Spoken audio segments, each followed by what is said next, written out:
Welcome to Sports Talk with RKJ. I am your host, Steve Risser, with my co-hosts Justin D'Onofrio and Kyle Galuli. And the Antonio Brown saga just continues. And it continued last night as he was accused of raping his former college trainer, and from a lawsuit that I think he was accused of doing this back in 2017. Let's just walk everything back from Antonio Brown to last week. I mean, on Wednesday he gets into an altercation with Mike Mayock, his GM. Then literally called him a racial slur. Yes, yeah. And then he doesn't show up to practice on Thursday. Then on Friday he shows up, and it seemed like all signs go that AB was going to play. And then we find out Friday night he comes up with a YouTube video where he secretly records a conversation between him and John Gruden, and the Raiders did not like that at all. And he was the one thing I will say about that, supposedly from what I heard, I saw on the Lambertard show, whatever the guy, his video producer, whatever his name was, I'm not sure, was on the show saying that they did get consent from Gruden to use that. Allegedly. You don't know for sure because it's someone that, an AB circle, let's say, but so allegedly he had consent to use it. He comes up with a YouTube video, wants to be released, and then he ends up getting released, and then guess who picks him up? The Patriots for 1 year, $15 million. So it looks like he looks like the Patriots. He's going to start with the Patriots this week. Then the sexual assault accusation comes up. Sexual assault accusation comes up last night, and then, but now, as we've seen, Antonio Brown is now practicing with the team, and he very easily could play Sunday. So this story is just all over the place. It's been all over the place for the last week, and it has just been absolutely crazy. Yeah, and not even to mention when he did get released, he put out that a 45-second video of him when he found out. It's like, I understand you, let's say you didn't want to get released from the team. I understand that. You just lost $30 million. Yeah. And you're happy? Okay. That's why AB's a little Exactly. But it looks like, the way it looks like right now, hearing Belichick's press conferences, he's probably going to be on the field with the Patriots on Sunday afternoon in Miami. Unless told otherwise by the NFL. I'd be shocked if he doesn't go on the commissioner's exemption list. I'd be absolutely shocked if he doesn't. Because they've done it for everybody else who's had this problem. Didn't they do it with Zeke? I think Zeke, AP. They definitely did it with AP. Was on it for the whole year. Yeah, AP was on it. The whole year AP was on it. Wasn't even Kareem Hunt on it last year too? Yeah, Kareem Hunt was, yep. And then wasn't Greg Hardy, if I'm not mistaken? Greg Hardy was, yep. Well, the thing is, I saw something that they said that they're going to talk to I think her name was Brittany something. Brittany they were going to talk, the NFL was going to talk to her next week. So even though he probably should be on the exempt list this week, especially if there's any shred of thought from the NFL that he did possibly do this, but possibly I could see it like maybe him being on the roster this week, and then they talk to her next week, maybe putting him on this. It all depends on how proactive the NFL is, because the issue is it's almost like, okay, they're like this, like maybe they're very hard, they go in hard on whatever person on one situation, then another situation where it's similar but not exact, they're completely different. It's like there's no continuity from situation to situation to situation. It's like they go by the seat of their pants. Then I heard for a civil case too, this may take a year from this point to actually get done with. So this could be, if it actually goes on trial and all this happens, it could take a year anyway to actually figure out who's telling the truth here. Well, because the thing is with the civil suit is what maybe some people don't know is that a civil suit has literally, I'm like 99% sure, a civil suit literally has nothing to do with jail time. Yeah, it literally is all money. Because let's just, if you ever go back and watch the 30 for 30 series I did about OJ, remember obviously he got acquitted and all that, and then he went civil suit, and then that was all about money. So this is nothing with Antonio Brown about doing criminal doing jail time. At least as of now. But it's all about money. Yeah. And then the other thing is this was filed down in Miami. So the other thing is too, if he actually goes down to Miami with the team, don't you think there's probably going to be police that are actually going to want to question him this weekend and find out what's going on? So that's the other thing that is a sketchy situation. Even if he doesn't get put on the exempt commissioner's list for some unknown reason, I don't even think it's the best thing for him to actually go down to Miami. Because especially for AB, he's not going to want to answer questions. Well, in real quick, and there's two things I'd say about that. Because imagine the posters that are going to be up there. Because that's gonna be brutal. There's gonna be probably a lot that you probably cannot show on TV. What's gonna be said. Not only that, let's just say he's on the team the whole year. If I'm not mistaken, isn't the Super Bowl in Miami too? I think so this year. So imagine if he stays on the team the whole year and Patriots are making a Super Bowl. Imagine how that's gonna be. You're gonna have a whole week of questioning in Miami. Or not quite, but the media. Yeah. Week, which is a giant waste of time, but it's there. So it is any way it looks like, because I looked it over a lot, because obviously I was excited when they first got to be. I'm like, yo, score, like this is perfect right now, because even if they lose them after this year, remember they get a compensatory pick from it. So I looked it up. I could see evidence from both sides. So either way, it ain't going away quick. Yeah. This is gonna hang over AB. I wouldn't be surprised it's at least till the end of the the football season, maybe possibly not in the football season, but like the actual calendar year. I could see that going towards the end of 2020 the way it's looking, because it was just filed Tuesday. Yeah. Exactly. And I mean, I think the Patriots are just put in a tough spot. I mean, they don't know all the facts, but if they play them, they're going to be criticized. But if they don't play them for not knowing the facts, they're going to be criticized. So there's really the Patriots are in a no-win situation on really what to do here. Do they play Antonio Brown on Sunday against the Dolphins, or do they not? I mean, they're pretty much in a no-win situation. I think for the best, I don't think you can right now. I just think maybe if you weren't going to Miami too, I think going to Miami is a big anywhere reason. other than Miami. Yeah, I think it has a big part of it. But the other thing is too, it's like if the Patriots release him, nobody's gonna pick up AB. So it's like he better be hoping that New England sticks with him, because this is probably his last shot. Because this is what it sounded like from the Patriots' point of view, is that obviously they knew all the issues that he had. Because think about it too. When the Steelers were originally trying to trade him, the Patriots were interested. So it's not like they just all of a sudden, AB got released, let's get him. They were, they did their due diligence in terms of seeing if he was maybe really a lunatic, or to like see if they could handle him. And then all of a sudden he becomes available, and then again, and now all of a sudden you're thinking, okay, now we just gotta make sure we keep him happy and all, like, okay, like probably have a plan. Okay, we got this. And then all of a sudden. Yeah. This happens, and you're just like, Belichick's probably like, you gotta be kidding me, because the Patriots had no knowledge of this at all. Nothing. And then you're thinking, all we gotta do is keep him healthy. Then this happens, and you're like, really? And just like a little small side note, I think they got rid of the Demaryius Thomas in terms of like, because you got AB now, so maybe we're good. So I'm not saying Demaryius Thomas is on the level of AB, especially not now. He definitely isn't. But now you don't have that man. So let's say AB's gone for the year. You don't have Demaryius Thomas now.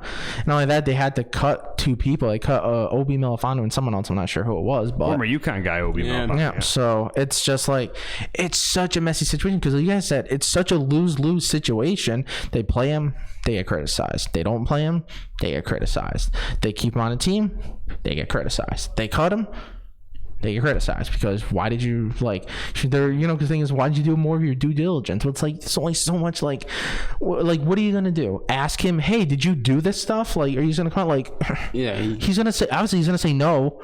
So then it's like, it's such a terrible situation either way. And it's just like, because if he did do this, one of the strict rules that Kraft has is nothing in terms of domestic violence, sexual assault, rape, any of that stuff. Kraft is 100% if he even sniffs it, if it's remotely true, I wouldn't be surprised if Kraft himself was bye. I'm not even waiting for Belichick's to get rid of. I will get rid of you. I think he's done. If he actually does, if it's all comes back to true and he did do this, I don't think we see him ever on an NFL field ever again. I think he's done. Yeah, and think of that fall from grace if he actually did do it. That was one of the top 2-3 receivers, and then in one offseason he ruins his reputation. In terms of, even before this stuff comes out, the whole Raiders stuff, and now that's just the cherry on top of that's a way to say it. It's good. On cherry on top of the bad Sunday. Let's put it that way, because it's terrible. Yeah, absolutely. So we're gonna go on to the games this week, and we're gonna start with our pick standings first. Justin actually leads, and overall he's 12-3-1. Me and Kyle are 11-4-1. The problem with me though is the spread hurt me this week, because I lost 7 games because of the spread. Now, I think 7 games impacted me because of the spread. Seattle, Cincinnati, Chargers, Steelers, Patriots, and Steelers. No, I mean Chargers, Colts, Patriots, Steelers. The one that impacted everyone was Redskins, Eagles. That game. Oh yeah. So a lot of games impacted me, all of us, but mostly me against the spread because I took certain teams. I took those teams I took Atlanta to cover and Pittsburgh to cover, and I lost those games. And you took Arizona and you took Denver. So you took Arizona. So you got to win against the spread, where me and Kyle got lost there. I think I had Atlanta too. I think I was with you with Atlanta. And by the way, with the Hunter Henry injury, they're saying 4 to 6 weeks. So. Gotcha. So we're going to start with the games this week, and we'll start with the Thursday night game as the Tampa Bay Buccaneers travel to Carolina to face the Panthers.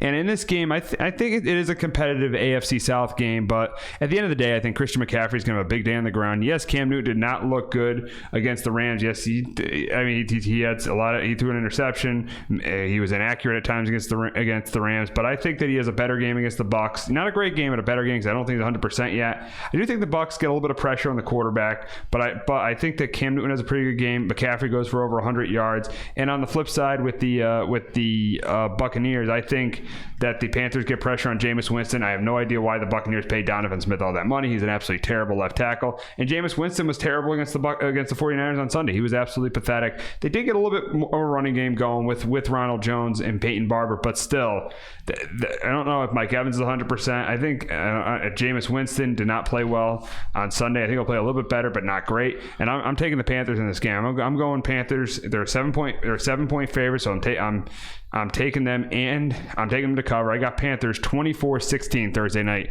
Justin, I got the Panthers won this one 27-17. James Winston was absolutely pitiful last week. His QB rating was a 45.4. He threw 3 pick sixes for a 49er defense that only had 2 interceptions of all last year. So they already passed their whole total from last year. So I think Carolina definitely gets defense a touchdown. I don't see much better from Winston this week, especially because it's a short week.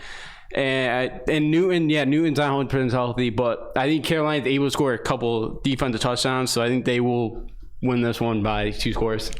Yeah, I'm right there with you. I'm gonna have Carolina winning. I'm gonna go with a 24-10 victory for the Panthers.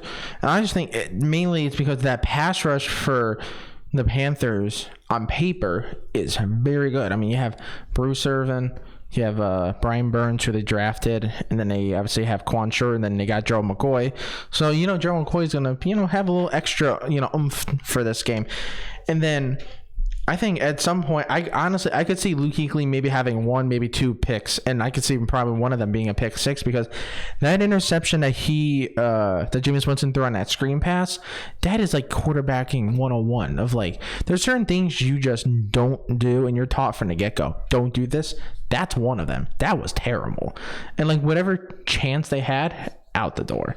And that was just brutal. And I just think Newton, who knows if he's 100%. I don't think he nearly is, but Christian McCaffrey is really, really nice.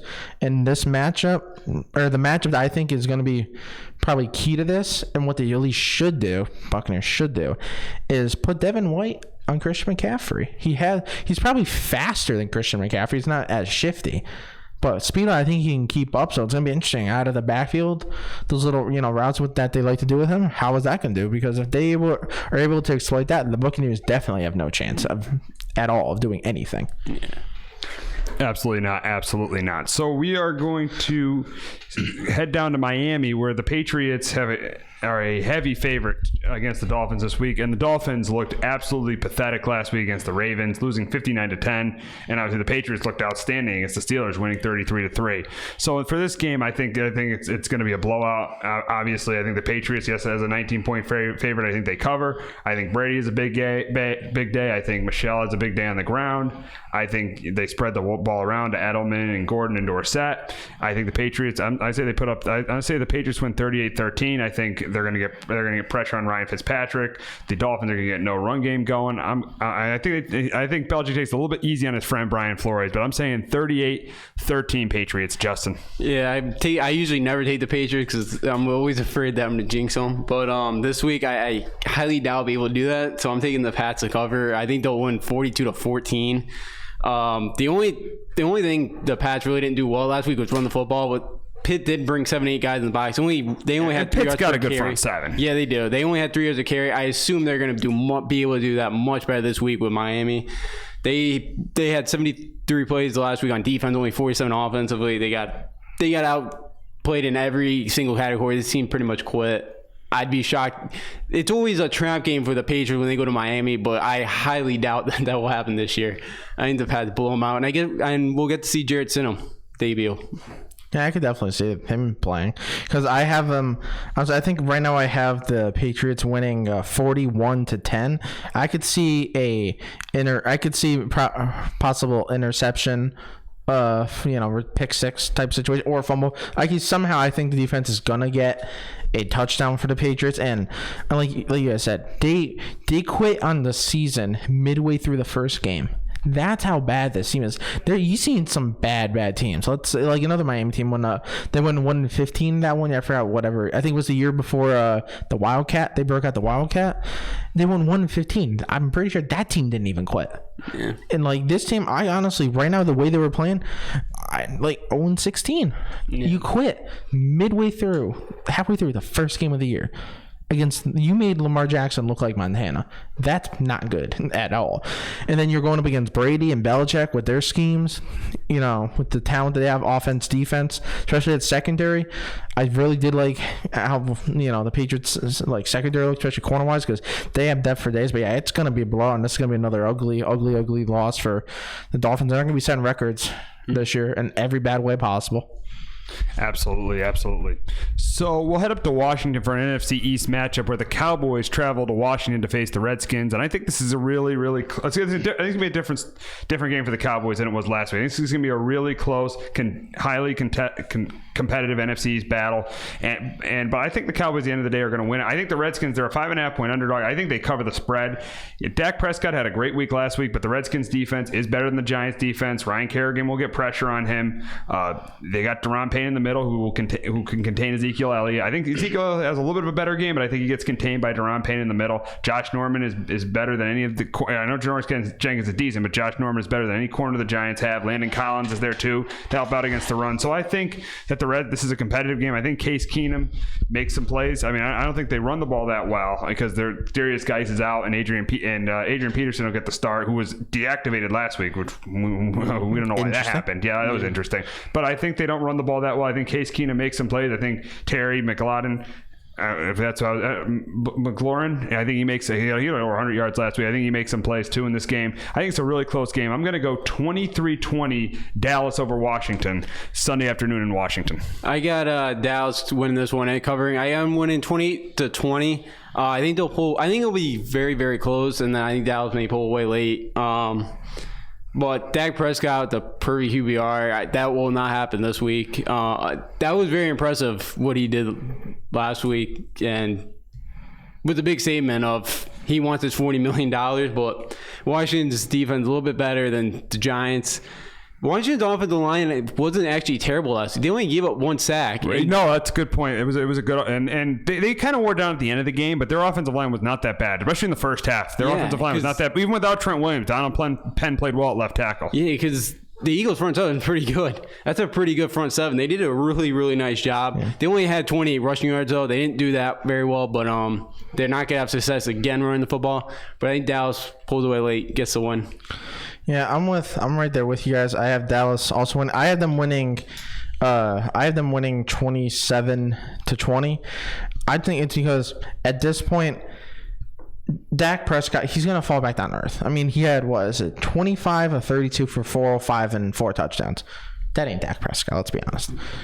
He normally is he's kind of like the game manager that can be big on third downs and come up when you need that clutch third down conversion. He can get it for you when throwing the ball or running, because obviously he can run.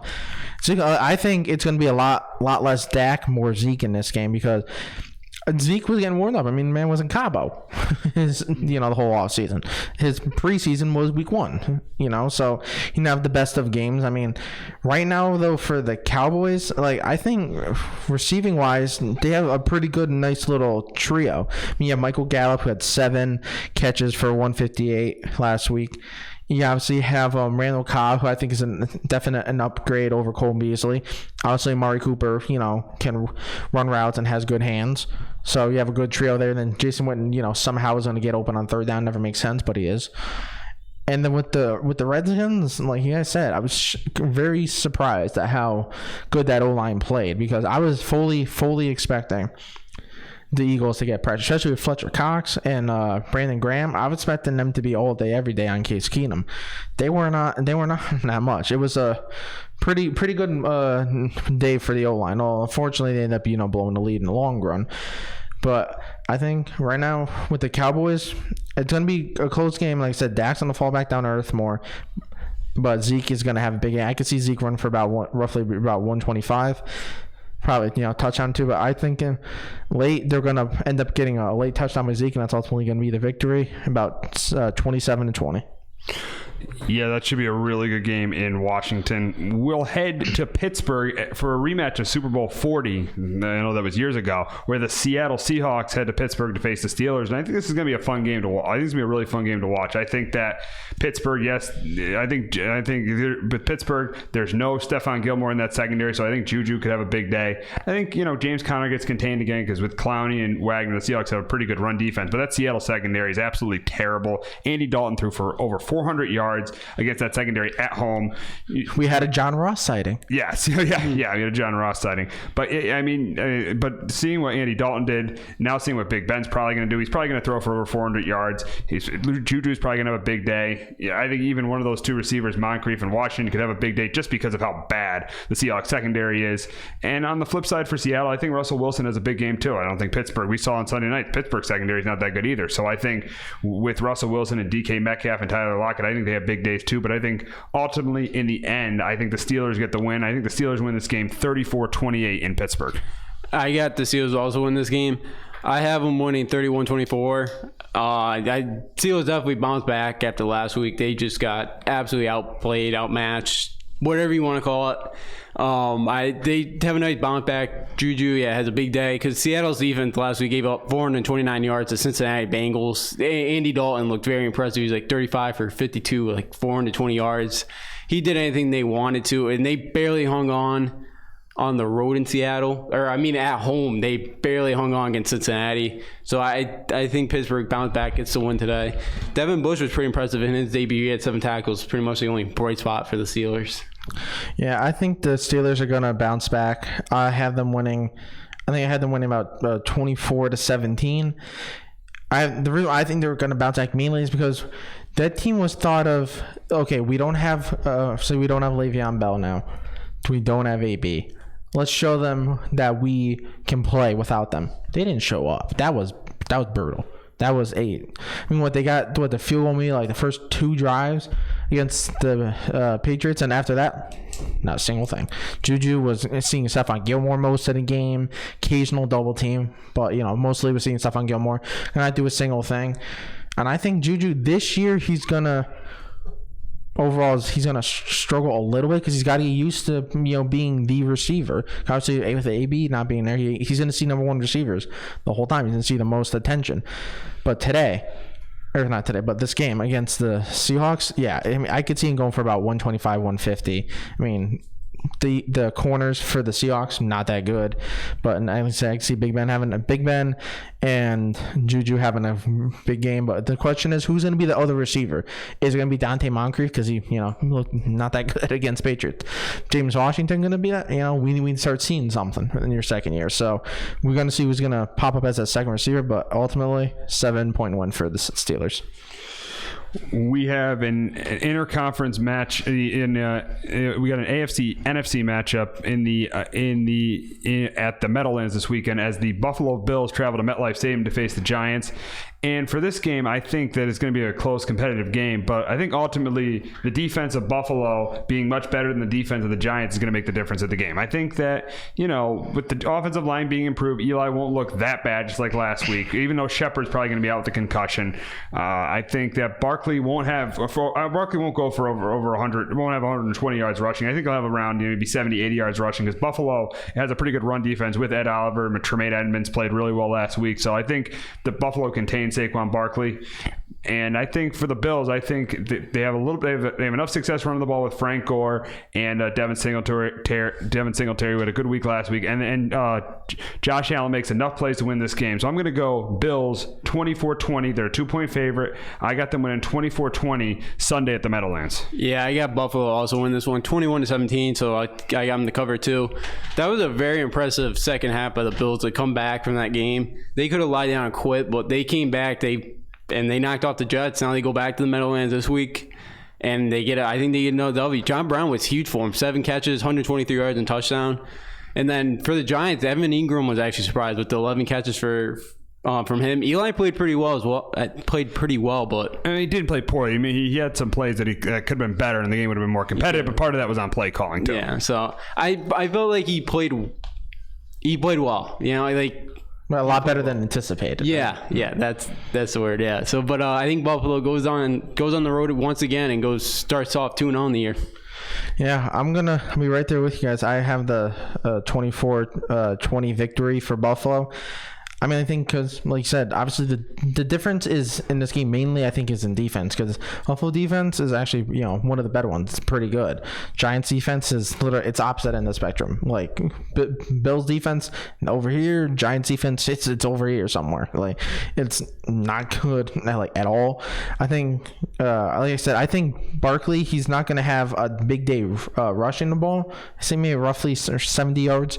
But I think he's actually going to have a relatively big game receiving wise because Tremaine Edmonds obviously is super athletic. He's 6'5", he runs fast, he's a big guy. But I think Saquon, like the pass game, he's gonna be a little too shifty for him. So I think he's gonna have, that's where he's gonna get most of his yards.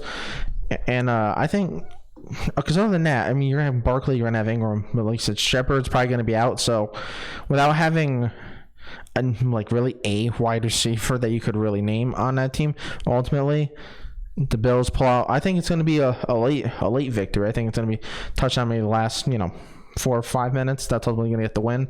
But I think I have them winning 24-20. We have another AFC NFC matchup in Cincinnati this week as the 49ers second week they're on the East Coast. They travel up to Cincinnati to face the Bengals, and I think this week the 49ers defense is going to have a really good week. I think they're going to get pressure on Andy Dalton because they played well. Niners defense played really well last week. I think they play well again this week. They get pressure on Dalton. I think they contain the run game with Joe Mixon, who got hurt last week. I'm not sure if he's playing or not this week. And right now he's listed as questionable, didn't practice today. So I think they contain the run game. And I also think on offense, they get the run game going. I think the run game, even though Tevin Coleman's out, they can get the run game going with Matt Breida. I think Jimmy Garoppolo plays better this week. And I think the Niners go to 2-0. I got them winning this week 27-13 in Cincinnati. I actually have the Bengals winning this one. I got them winning 27-24. I think part of it is Garoppolo showed some rust last week. Corey's coming off the ACL. I think it'll look a little bit better this week. But I think going back to their back-to-back trips east, I think for the Niners kind of hurts them a little bit with the 1 o'clock start as well. And I like the way Andy Dalton played last week. He played well. I know Mixon's questionable, but that's kind of concerns me a little bit. But I heard he is questionable. I know he didn't practice today. I think he practiced either on Tuesday, I think. So I'm hoping he does play because that would be a huge help, but huge help for them to get that run game going. But I was very impressed the way they played last week. I think they come home and get a close victory. I think they won late against the Niners. Yeah, I think Niners are going to win. I think it's going to be on a last-second field. I think about a 23-20 win. I think it's because the pressure that the 49ers are going to be able to put on them. I mean, you have 4 or 5 legitimate pass rushers on that team against that O-line, which against Cincinnati is not that great. I think ultimately it's gonna cause a couple turnovers, and that's ultimately what's going to do the Bengals in. I mean, John Ross, like we said earlier, we finally had a John Ross sighting. 7 catches, 158, 2 touchdowns. Now, what the Seahawks should do, what the 49ers should do, is have 2 people on. Have Sherman kind of play underneath, and if someone goes over, if he goes over top, have someone else. Because just guard Ross and make someone else beat you. See if it's possible. But the Niners, you're gonna need. I think you need to start getting the run game going. See if you can get Coleman involved too, and Breida, because you're gonna have depth. Obviously, when Moser had 9 carries at 40 yards, it's just it's okay, but it's not great. Kittle receiving wise, 8 for 54, solid game. You're gonna need to see more of that, but I think mainly that had to do with Garoppolo and that rust, because he did not look that good at all in week 1. But ultimately, last second field goal for the Niners, 23-20. Oh, all right. Nice. Yeah, that'd be so Justin's got the Bengals, you got the Niners, so that'll be a really interesting game this week. So we got the Chargers heading up to Detroit to face the Lions, and Mike Williams might be out this week for the Chargers. Their offensive line is a disaster. I mean, Philip Rivers was able to overcome that last week, but that offensive line was a complete disaster for the Chargers. But I still think the Detroit Lions will find a way not to win this game. Either they'll be up late, and their defense can't hold the lead, or Stafford will have the ball late, they'll throw a late game interception. So I think that both offensive lines struggled last week. I think that both offensive lines will struggle this week. I think Joey Bosa, Melvin Ingram are going to get pressure on Matthew Stafford. I think the Lions have a little bit of success running the ball. They got to stick to the run this week, because I think the Chargers with Ingram and Bosa will really get pressure on Matthew Stafford. And then on the flip side, for the Chargers, I think that guys like Mike Daniels and Trey Flowers are going to get pressure on Phillip Rivers, because the Chargers' offensive line is absolutely terrible. Even though I think they can have a little bit, because they are 5-0 without, even how good Melvin Gordon is, they are 5-0 without Melvin Gordon. So I think they could have a little bit of success running the ball with Austin Eckler and Justin Jackson. But at the end of the day, I think, as I said, this game's going to come down to the last drive. Either the Chargers have the ball and they score at the end, or Stafford has the ball and throws an interception, or it doesn't convert at the end. And that's why I got the Chargers winning this game, and I got them winning it 24-19 over the Lions. I got the Chargers winning too. I got them winning 27-20. I think Austin Eckler is gonna have a big day on the ground. He had a huge game last week against the Colts, and Detroit they had that game in the bag last week, and they just choked it away like they usually do. Usually it's a Lions thing. I don't know why And I think it's more the same for them. I think Stafford or the defense gives up a touchdown late. I think they're winning most of the game, and the Chargers score twice probably in the fourth quarter to knock them off. I have the Chargers winning 24-20. Like I said, both O-lines aren't that good, and in particular, the Chargers one, that was bad. And having a quarterback that's on the older side like Philip Rivers, that dude cannot run. Like, that is just a formula for failure. But Austin Eckler kind of pretty much saved them that game, because he had a very, very big game. Obviously, Keenan Allen, he also had a big game. He had 8 catches for 123 and a touchdown last week. But I think for the Lions, what's a good sign, at least, is the fact that TJ Hockenson, their first-round draft pick, 6 catches. And he could have a big week this week. Yeah, 6 catches for 131 and a touchdown. So, overall, he had a good game too. I mean, Stafford, the stats look nice, because let's look at them. Stats-wise, 27 for 45, 385, and 3 touchdowns. On paper, it seems like he had a hell of a game. He had a very good game. You tied the Cardinals. That's all you need to know. He tied the Cardinals. So, stats look nice. Ultimately, he tied the Cardinals. So, that's trash. That's not good at all. I don't care what your stats are. Ultimate downgrade at that point. But Chargers late win, 4-point victory. Yes, that should be a good game in Detroit this weekend. So we got an NFC North matchup at Lambeau Field with the Vikings and the Packers. And yes, the Packers are definitely improved on defense. That's why I think the Vikings. This is why Kirk Cousins is going to have to throw more than 10 times to win this game. I mean, yes, last week he throws 10 times, they win the game. 1990s football. Exactly. So I think the Vikings, they run the ball, but not as well as they did last week with Dalvin Cook and Alexander Mattison. I think their run game is decent. But I do think Aaron Rodgers has a really good game this week. Even though the Vikings defense is really good, I think he's able to get the ball to Devontae Adams, get the ball to his other receivers. I don't think the Packers will run the ball that well, but I think Aaron Rodgers has a big game. And I think this game comes down to the last drive. And this is kind of like a carbon copy of last year for the Packers when they were beating the Vikings by one score and the Vikings came back to tie the game. That game eventually ended in a tie, but I think it's going to be a carbon copy of last year in week 2 where the Vikings have the ball at the end. But this time, because of the improvements the Packers made on defense, getting Preston Smith, Zadarius Smith, and Adrian Amos, I think they make a play just like they did last week, and I think they win this game. I got the Packers winning it 27-20 to go to 2-0. I actually have the Vikings coming at 20-17. I really like the way they played defensively last week, and I think they do enough that they are able to get the win. I think they get like a huge turnover and a short field for Cousins. I think they get a touchdown off of it. I'm a little worried because Kirk Cousins, this is kind of a big game, big divisional game. He's not great, but I think he's able to do enough to get them the win. Dalvin Cook ran the ball well, but this is a much better defense than they're facing last week when they faced the Falcons. But I think they're able to I think Vikings are able to pull away because the Packers struggled to run the ball last week. Yeah, it definitely wasn't great. When Jones with 13 carries for 39 yards, that was your leading rusher. Not that great, but I have the Packers winning, but I only had them winning by 1 point. I had them winning 21-20. And ultimately, like you said, it's the problem with the Packers has always been their defense has been bad ever since they won the Super Bowl against the Steelers. Defense has been bad. Now you got Preston Smith he just watching that game, he looked insanely big.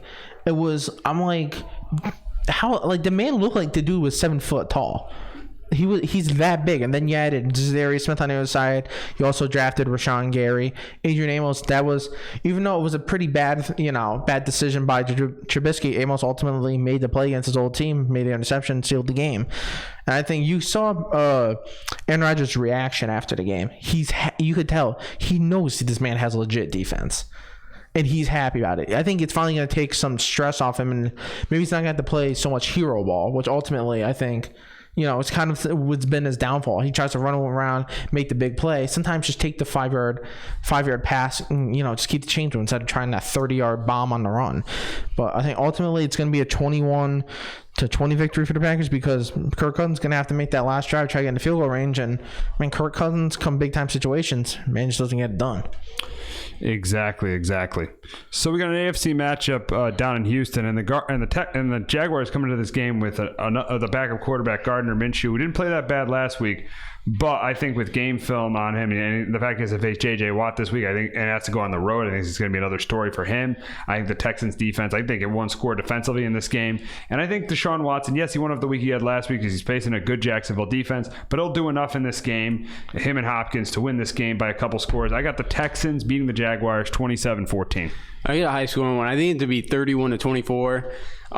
Houston gave up 500 yards last week, and I think Gardner Minshew is going to be able to have a little bit of success. Yeah, Gardner Minshew. You probably watched him from last year, yeah. Yeah, and then he was at East Carolina, which he wasn't great, and then he goes to Mike Leach's system, and he took off last year. So I think he's able to have a pretty good game. DJ Clark stepped up to 146 receiving yards for him.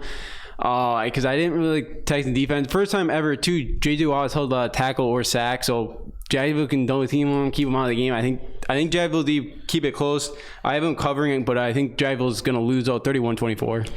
I have the Texans winning, same score. I have 31-24 for the Texans, because I think the 9-point spread is I think it's a little high. I understand Nick Foles ain't there. Obviously he broke his clavicle, but that pass rush for Jacksonville is so good. You have Calais Campbell, you have Yannick Ngakoue, you drafted Josh Allen against this Texans O-line, which is terrible. I mean, you got Larry Tunzel for everything. He had a rough night on Monday night. Yeah, like here's everything. We're on guy. Ooh, congrats. The man's not that good. Like he has talent, but it's like you can have all the talent in the world if it doesn't come to fruition on a field. Like, okay, cool, he had talent. Like, whoop-de-doo.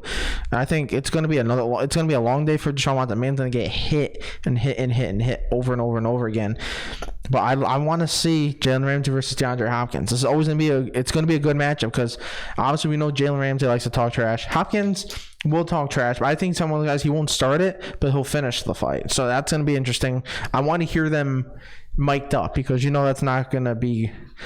It ain't going to be PG-13, during that battle. I think ultimately it's going to be a 7-point victory for Houston.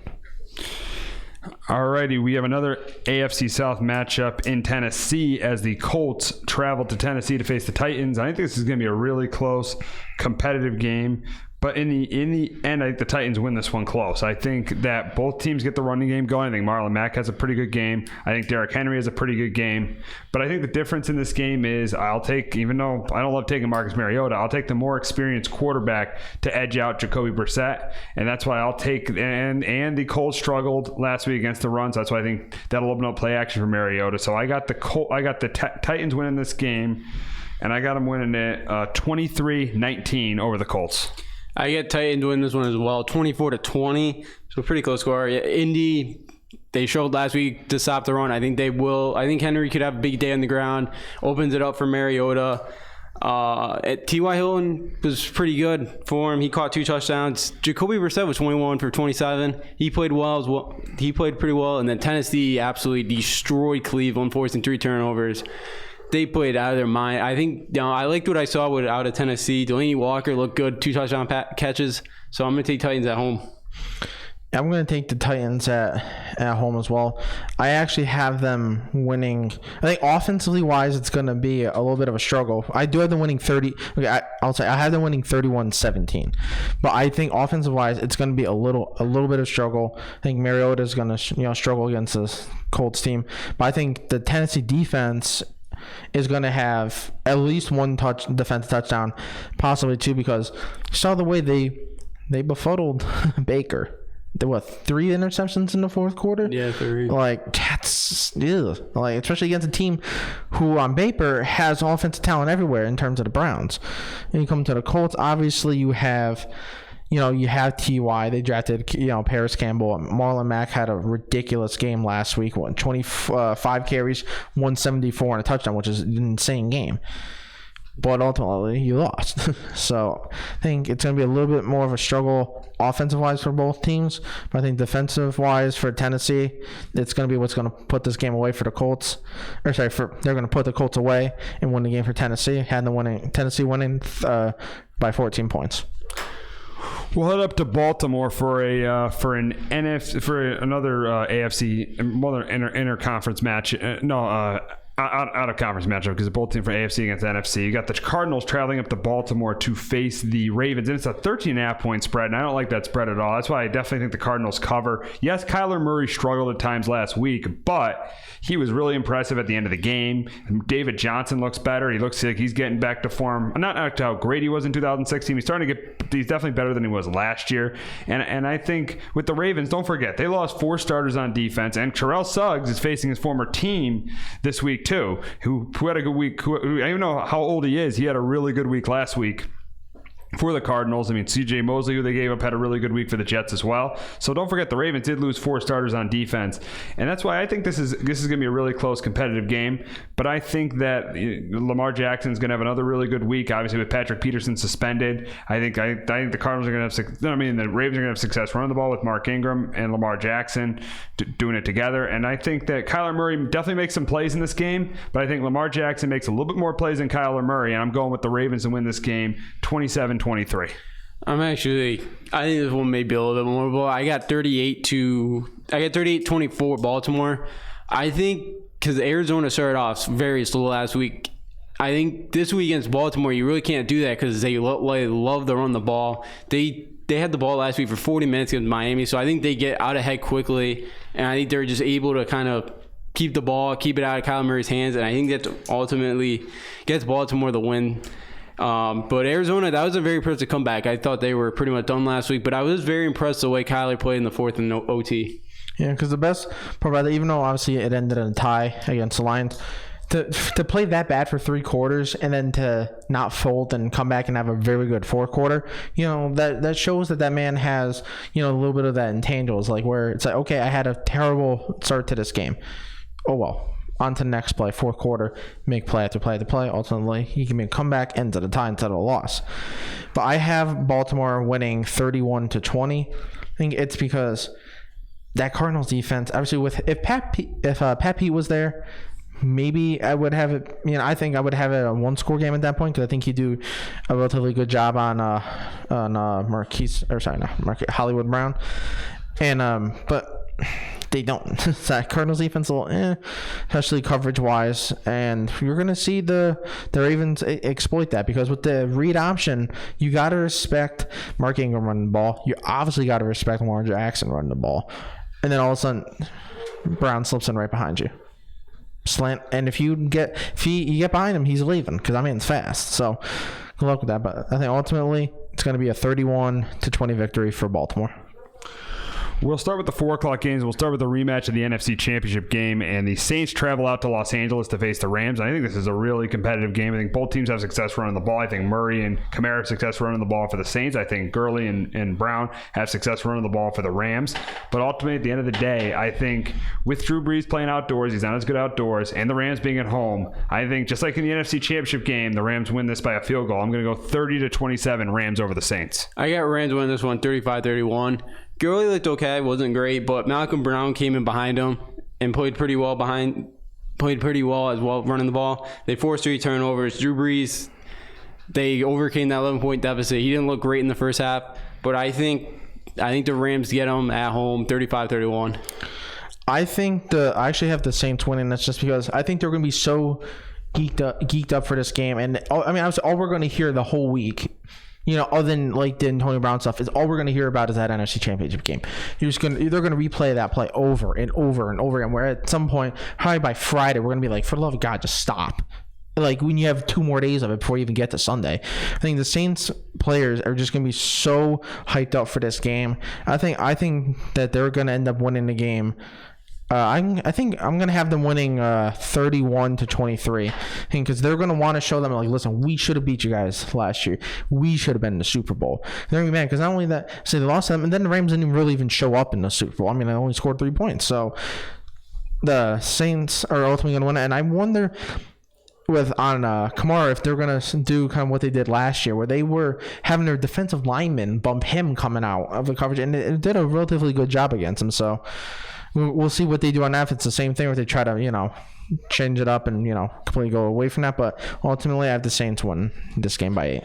Bears and Broncos. I think the Bears have success running the ball this week in Denver. I think Denver's run defense is shaky. I do think Von Miller and Bradley Chubb have better games getting pressure on Trubisky. But I think on the flip side, I think that Khalil Mack and Leonard Floyd, and I don't think the Broncos run the ball at all. I think Khalil Mack and Leonard Floyd give Joe Flacco fits all day, and I got the Bears rebounding from their week 1 loss. I got them winning this game 23-17.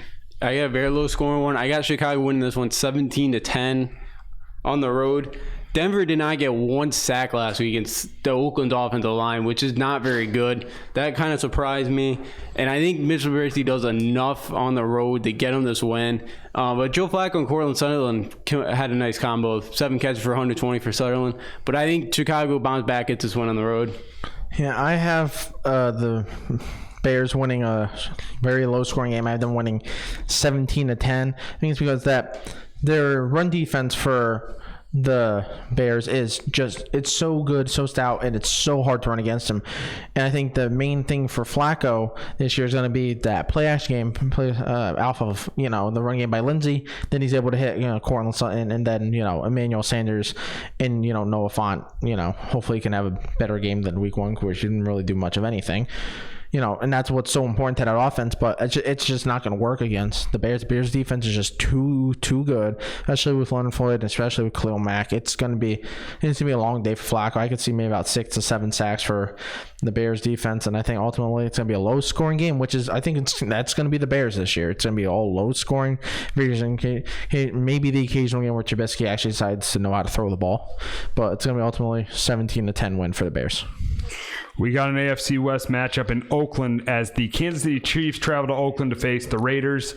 And I think this game's going to be competitive. I think the Chiefs won't have Tyreek Hill, but they'll still score. I think they're still going to score because obviously I may not have that much success running the ball, but I think they'll have a little bit of success running the ball with LaShawn McCoy and Damian Williams. And I think in the past game, Mahomes with Travis Kelce and Sammy Watkins is going to find a way. Sammy Watkins had a huge week last week. And for the Raiders, the biggest surprise last week was that offensive line. Colton Miller is much improved from what he was last year. I thought when they said they were going to have Trent Brown play right tackle, I thought they were crazy to have Colton Miller play left tackle because of how bad he was there last year. But he was really good. So was Trent Brown, worth the money. Tyrell Williams, the free agents they signed, Trent Brown and Tyrell Williams were outstanding on Monday night. But I do have the Raiders covering in this game. They are a 7.5-point underdog, but ultimately I have the Chiefs winning. I got the Chiefs winning 31-27. I got the Chiefs winning this one 38-31. I think the Raiders will cover. And for Oakland, this is their last home game because they have the one in London till November 3rd. So this is the last time that they'll be home for 2 months. So how does that happen? I don't know. I don't like that at all. So it's a ton of travel coming up for them. So I really think you get a very hyped up team. I think they're going to play really, really well. I think pretty much anybody, so I think the Chiefs are struggle, but I think they do pull away late because Casey's defense struggled last week against Gardner Minshew in his debut. I think Carr's going to have some success because he looked really, really good last week. Josh Jacobs ran the ball well, 85 yards, 2 touchdowns. And all their Raiders, all their free agents they signed looked pretty good last week. So I think they're able to keep it close. I think the Chiefs are going to win. I think I had them winning about a 38-27 victory for the Chiefs. I think it's because, yes, obviously Tyreek Hill, he's not going to be there for a little bit because he didn't break his clavicle, but he has an injury. He's going to be out at least a couple weeks with that. Sammy Watkins had a insane game. It was every time we looked up, it was touchdown Sammy Watkins. And I think Markel Hardman, he's gonna show it a little bit and see why they drafted him. To be there, he essentially was their Tyreek Hill replacement. Then Tyreek Hill, ultimately ended up back on the squad. Derek Carr, he looked confident, and I think that was a big part with him. Was that he looked confident? He was able, whether it was a 3, 5 step, 7 step drop, he got that at, to the end of that drop, boom, ball was out to the receiver. Pinpoint accuracy. Especially towards the end, he was wearing down that defense the whole game, and at the end, he was breaking out those big runs where he was breaking, tackle after tackle or dragging them for an extra 5 yards. He ultimately, 23 carries for 85 yards and 2 touchdowns. And he said all of their draft picks paid off that game. Although Jonathan Abram looks like he's out for the whole year. He tore his rotator cuff. Everyone else, free agents, they worked out. Obviously, you're the only free agent. Yeah, they worked out. Obviously, we know it's Antonio Brown. He's no longer there. I think they wanted to show that, we don't need that man. Because I'm pretty sure, have you guys heard what the Raiders fan base was saying, right? You can't repeat it. No. But it was something AB. The other thing is, too, it's not like he was at practice every day. So he probably, he wasn't really in the game plan that much. So I think ultimately what's just going to be the issue is just that play calling for Andy Reid and that offense for the Chiefs. It's too good right now. It's too good. I think ultimately that's going to win the game. But that defense, and this is why I was saying from the get-go, the reason why I don't think that Chiefs defense is going to be good enough for them to win a Super Bowl. Minshew put up, he was 22 of 25. When that guy, I'm not saying, no disrespect, man, but he ain't that dude. He went 22 of 25. That's all I got to say. Yes. So we'll go on to the Sunday night game. The Eagles travel down to Atlanta to face the Falcons. I think this is a high-scoring, entertaining game. I think the Eagles have success running the ball. I think they have a lot of success on offense.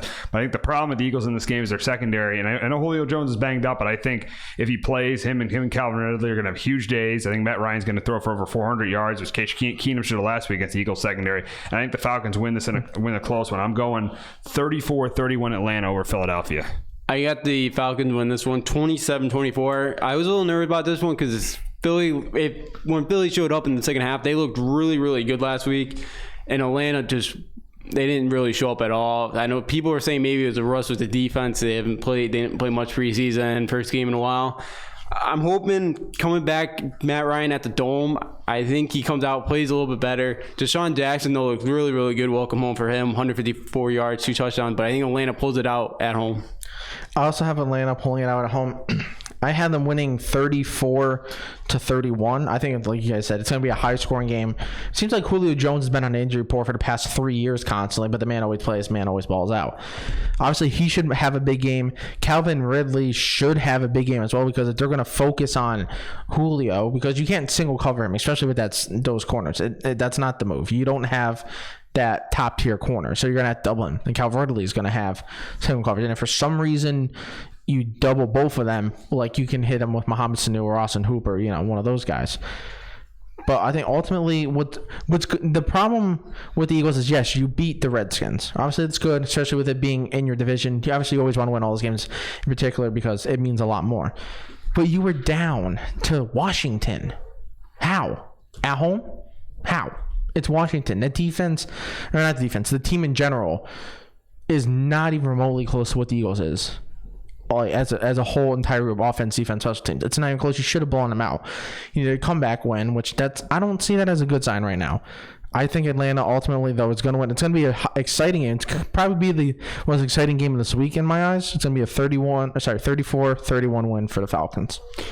The Monday night game, the Jets and the Browns, and I think the Jets, even though they might not have C.J. Mosley, I think the Jets win this game. I think Le'Veon Bell has his breakout game, goes over 100 yards. I think Sam Darnold played better this week. Quinnen Williams is supposedly not able to play either. That could be an issue. That's why I think Cleveland with Nick Chubb has a big game on the ground. But the problem is Baker Mayfield's been extremely immature this offseason. He was absolutely terrible on Sunday. And what the heck was Odell Beckham doing wearing a $300,000 watch during the game? And how is it plastic if it costs that much? If he's claiming it's plastic, that is maybe the most expensive plastic in This is a huge game for both these teams, though. Looking at their schedules and looking at their schedules coming up, this is a must-win for both teams. But I got the more mature quarterback, Sam Darnold, and I got the better coach team with the Jets. I got the Jets winning this game 27-21 on Monday night. I got Jets winning this one 28-21. Jets were able to force 4 turnovers last week. Cleveland, I don't know if there's a record or not, but they had 18 penalties for 182 yards. What a joke. As an NFL team, how did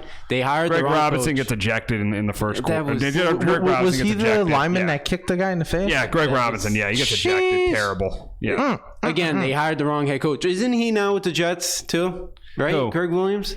Yeah, he is. Yeah. So I think he should be running right now instead of Freddie Kitchens, but that was ugly. 100, that just stood out to me. And the Cleveland's chances now of a top 5 pick are up to 59.3% chance of having a top 5 pick. So I'm taking the Jets, and the Cleveland years they'll have to wait another year. Honestly, I really think this is going to be a pretty ugly game. I have the Jets winning 17-14. I think it's just, even though they have injuries to a lot of the big pieces. Obviously, Quinn Williams, he's questionable. C.J. Mosley, he's also questionable. Supposedly Sam Darnold's sick too, so let's see how he's going to be. And I think it was Quincy Anuno, if I'm not mistaken. He had another neck injury. Yeah. That man's career might be over at this point, unfortunately, because you never want to see it because of injuries. But you got Demaryius Thomas from the Patriots. See what he's able to give you. Hopefully having that veteran wide receiver has been in the league for a while with a young quarterback. Hopefully he's going to be able to be that reliable target for Sam Darnold this game. But I think it's going to just be an ugly game because you're making too much noise. Especially if you're the Browns. I was saying this from the get-go. The problem with this team in the long run, whether it was regular season or postseason, the problem with this team was going to be Freddie Kitchens. This man was never been a head coach. He's not he's not equipped with the ability to deal with all these egos on this team, especially with Odell. That's gonna I think it's gonna be an issue down the road. Even get an even bigger issue down the road. And I think ultimately Jets are gonna win an ugly game, 17-14. We'll go on to college football now. We'll talk about a few matchups, and we'll start in the SEC with Bama and SC, and this should be a complete blowout. Bama should win by 4 or 5 scores because South Carolina, without Deebo Samuel, is just not as good this year, and they lost to North Carolina too. And Jake Bentley done for the year. They have a freshman, Jake Kolensky. I don't remember if you guys remember, his brother was the one, Ryan, at Washington State, so he's playing for his brother, but In 2010, Nick Saban's arguably the best team. Went to Columbia, lost. I'm not saying it's going to happen. That team lost 3 games, Justin. Come on. But that was arguably one of his best teams in the preseason. But I don't think it's happening. I think Alabama wins big. They have not. Their offensive line has not been dominating. That's a little bit concerning for me. The run game hasn't been great, but I think they're going to win by 4 or 5 I think they scores. get it done this week. They kill the South Carolina to be blown up. Yeah, I think that their receivers for Bama are it's just good. You have talent everywhere, and then because I feel like normally you have dominant running backs and your receivers are a complement to them. Now I feel like it's kind of the opposite. Your receivers are dominant. Your running backs are more of a compliment because Jared Judy is going to be a high pick this year, and I think he's going to have a big game. But yeah, Alabama's going to destroy South Carolina. Iowa State this week. I got Iowa winning close. Iowa State could barely beat Northern Iowa. I got Iowa beating Iowa State close. I get Iowa. I get Iowa State. I mean, first time game days ever going there. This place, huge, big atmosphere. They played some really competitive games the last couple of years. I love what Matt Campbell's done at Iowa State, that they're usually with Kansas down in the basement of the Big 12. I really, I think Deshaunte Jones, 14 catches, 126 yards opening week. I think Iowa State's able to overcome in that week 1 triple overtime victory in Northern Iowa. Iowa's defense is very, very good. Rutgers only had 125 yards against them last week. Very low scoring, 20-17 Iowa State. I think Iowa's going to win, but I think it's only going to be by 3 points. I think the reason why these games where it's always you have a team like Iowa that's supposed to be really good, and compared to Iowa State, who's a team that's not as good. In college football, it always seems like we're like these college kids get geeked up for this game, and then they play so much better than they should, and then all of a sudden you're looking, it's like, what's going on? Like, we should be blowing these guys out. But I think it's gonna be a pretty low scoring game because Iowa's only given up 7 points so far, so I think it's gonna be a low scoring game, but I think they will win by a field goal. I could see it kind of be a live second field goal. Last college game, Clemson and Syracuse, and seeing Syracuse last week, Clemson should beat them by again 4 or 5 scores. Yeah, I remember last time they went to the Dome. I know Kelly Bryant was hurt that day. Let's just stop, okay? Because Kelly Bryant, they were banging back quarterback the first time. Last year, Trevor Lawrence was young. This year, Clemson will blow them out. I know. I'm just saying. I'm just trying to give Syracuse some hope, even I'm not a big Syracuse fan. They got Maryland absolutely put up 60 on them last week. That's why I think Lawrence has not looked great. He looked a little bit better last week against Texas A&M. A&M did shut down Travis Etienne, but I think Clemson does win this one big. I think Syracuse keeps it closer at half. Time DeVito hasn't been great. Their defense gave up 650 yards last week. I think Clemson wins this one 47-28. Yeah, I think they're going to win by about 3 scores, but I agree with you, Justin. I think it's going to be close in the first half, and then Clemson's going to be like, okay, we need to put this away. We're not going to, we're going to not be playing any games, and then they're going to blow them out in the second half because, like you said, also as well, Trevor Lawrence, right now, all he has is 2 touchdowns, 3 interceptions. People are thinking this guy could be like one of the runaway Heisman favorites. Right now, he ain't in the conversation. And Travis Etienne, he had an amazing first game. Second game, it wasn't all that good. So right now, especially Lawrence, you gotta show up. Like, give me at least one good game. You can't have 3 bad games in a row.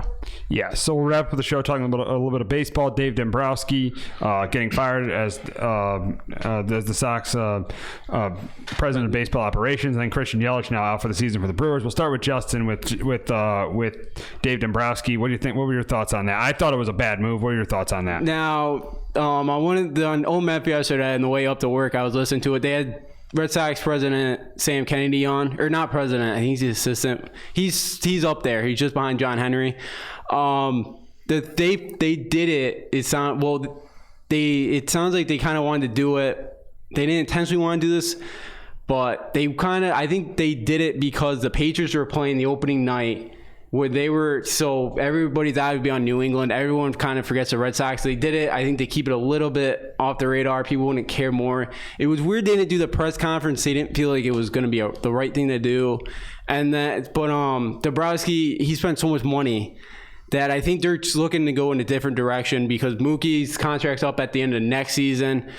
It sounds like they don't know what he wants to do, but he's already declined a couple of contracts. JD's supposed to opt out. They're trying to go in a different direction. Dave Dombrowski didn't do a great job with the farm system. So I think they want somebody that's good with the farm system, can scout that, and they can replenish that farm system, what they had a couple years ago when they got Devers, Bogarts, all those guys.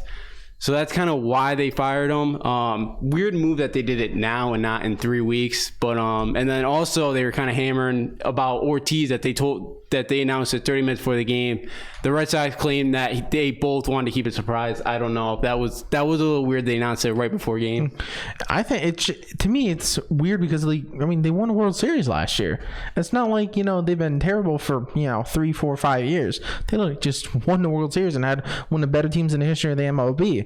Now all of a sudden, team kind of falls back to reality a little bit, and now that he's gone, his contract's up at the end of next year. They didn't want to give him the extension because of Mookie. They want somebody that's going to be here to actually trade Mookie away. And then one other thing was right after the trade deadline, when they didn't go after a reliever, he went on Neston and claimed that our bullpen's been fine and we don't need to really worry about it. And that got a lot of the writers and media guys in Boston very, very upset because they felt like Dave Dombrowski was saying, so you don't think we know anything about baseball, Dave? So they weren't very happy. And it sounded like he isolated himself from the rest of the executives. Yeah, and I guess it's maybe just do it sooner rather than later. But like you said, the timing is just weird, and you're trying to hide it behind the Patriots opening game and all that. But I guess if you're gonna do it, just do it instead of prolonging it. But like you said, if who knows what's gonna go on Mookie Betts? What does he just not want to be there? Or what is it? I think he wants $400 million. I think the Red Sox giving him $250 around. I think he says he was a market, but he's another one who has Scott Boras, I think, is his agent. So there we go. Every big name player have Scott Boras as their agent. It's so. Maybe he gets 300, something like that. But it's JD Martinez, if he opts out, to me, what I was saying last year, I think JD Martinez should have been MVP for me last year. But if he's gone, who ultimately, what is their lineup gonna look like? It's still gonna be good, but you just don't have that. His bat, it's so nice. It's just so good. It's such a smooth stroke, and a guy always hits for average. He always hits for home runs. He knocks in RBIs. So he's gonna be gone. It's what is your team gonna be? What is your team gonna be like this? They still have Devers, Bogarts locked up, but they can't really go out and spend because of all the Sale and Price are all getting over $100 million. Yeah. That's their total. Maybe what they're hoping is you take a little bit away from your bat. And then you got to get that. You got to get the relief pitching. I think everyone and their mothers was saying your relief pitching is going to be terrible. That's going to be the downfall of your team. Like you said, if you really did say that, relief pitching's fine. You did. Yeah, it's just I probably would have fired him after that show. Be like, you're done. Bye. Yeah, very, very interesting move by the Red Sox. So that's going to wrap it up this week on Sports Talk with RKJ. For my co-hosts Justin D'Onofrio and Kyle Galuli, I'm Steve Risser. We'll be back next week talking Week 3 of the NFL season and Week 4 of the college football season. Have a great weekend, everybody.